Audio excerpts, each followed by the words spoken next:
Hola amigos del canal, espero que hayáis tenido un buen día. Hoy os traigo una herramienta que yo al menos no conocía y que me parece una auténtica revolución. Para todos los aficionados al bricolaje y a la carpintería al menos. Es el adaptador de sierra recíproca portátil. Es una innovadora solución que transforma nuestro taladro eléctrico en una potente sierra curva. Ideal para cortar madera, PVC, tubo de acero y mucho más. Si queréis echarle un ojo está en el primer enlace de la descripción de este vídeo. Ahora vamos con la reseña. Este adaptador es una maravilla por su versatilidad.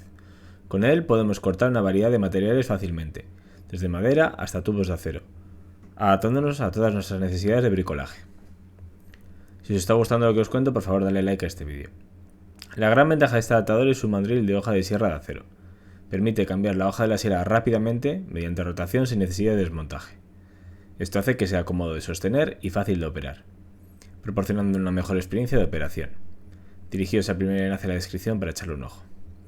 En cuanto a especificaciones, está fabricado en ABS y metal, disponible en colores negro o azul.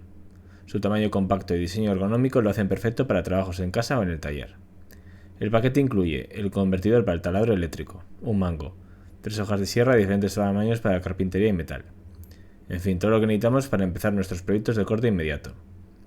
Si estamos buscando una forma sencilla y efectiva de ampliar las capacidades de nuestro taladro eléctrico, creo que este adaptador nos va a gustar.